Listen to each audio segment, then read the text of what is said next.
Kung mabilis ka nakakainggitan ng inyo pong kapwa, ako'y may ituturo sa inyo ng mabisang proteksyon sa lahat ng miyembro ng pamilya, mga bossing. Upang sa ganon, yung mga taong yan, manalangin man ng masama sa inyo ay hindi tatalab po sa inyo po, mga boss.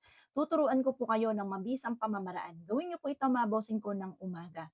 Kailangan lamang po natin, mga bossing ko, ng pako. Itong pakong ito, special. Magkakaroon din akong ganito, mga boss. Iniintay ko lang yung iba. Pero silver ang gagamitin ko. Kasi ang silver, mga bossing ko, yan po ay nagtataboy ng mga kamalasan at takot po dyan yung mga taong gumagamit ng kaliwa. Ngayon pa, mga bossing ko, kailangan natin ng pako. Kahit ordinaryong pako, pwede po yan.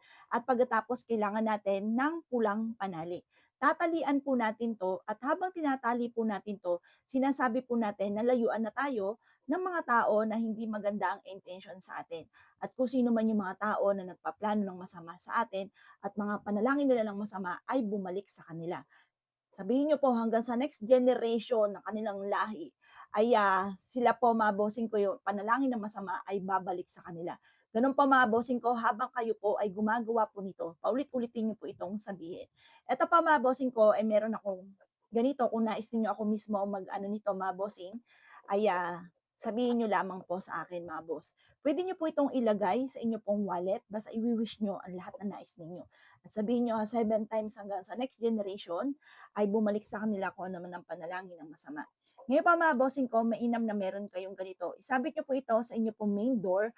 Pwede rin po itong gupitin niyo siya dito tapos ilagay niyo sa wallet ninyo. Para kahit saan man kayo tutungo, hindi kami namalas.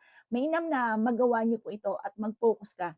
Kapag nagwi-wish ka, mula sa puso dapat ang pagwi-wish. Hindi yung basta-basta na masabi lang, mga bossing, may masabi lang. Hindi po. Kailangan focus ka para mabilis tumalab kung ano man po yung inyong kahilingan. Protection to para sa lahat ng miyembro ng pamilya.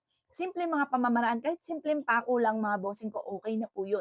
Basta ang importante dito, focus ka kapag ikaw ay nag-wish. Mainam, mga bossing ko, kapag gumawa ka ng ganito, pagtapos niyo po na mag-wish po dito, ibilad niyo lang ng konti sa araw ng mga 5 minuto. Pagkatapos, itali niyo na sa mga pintuan po ninyo. Puwede rin naman sa may main door lamang, pero mas okay, protection po natin sa lahat na ng pintuan, puwede po rin po siya.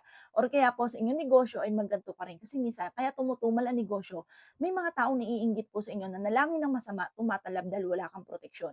Kaya mas mainam, meron kayong ganito para may protection ka, malayo ka din sa anumang kapahamakan. Eto pa, mga boss, kapag kayo ay gumawa ng ganito, pwede nyo i-share yung aking video pero wag nyo na lang ipagpaparangya or ipagsasabi na kayo ay merong ganito or gagawa ka. Kasi, mga bossing ko, once na nag-share ka ng mga ganitong mga pamamaraan na maaaring makatulong sa tao, yan po ay triple ang balik sa inyo. Nasusolusyonan ka agad ang problema or nagkakaroon ka ng mabisang proteksyon. Kapag naman po, mga bossing ko, pinagsabi po ninyo, pwede nyo i-share nyo na lang yung ating pong video. Ngayon, mga boss, 'pag pinagsabi niyo at may mga taong kumukontra, lalo na taong naiinggit po sa inyo, kinokontra kaagad, mga bossing ko, ay maaaring, kumbaga imbes na sinusuwerte ka na, maaaring nauudlot pa kasi nga po may mga kontrabida. Kaya mas mainam, 'wag niyo na pong ipagsasabi. Pero gumawa ka na ng ganito, hayaan mo makita po nila yan. 'Pag nakita naman po nila, tahimik ka lamang. Panalangin nila ng masama ay babalik sa kanila, mga bossing.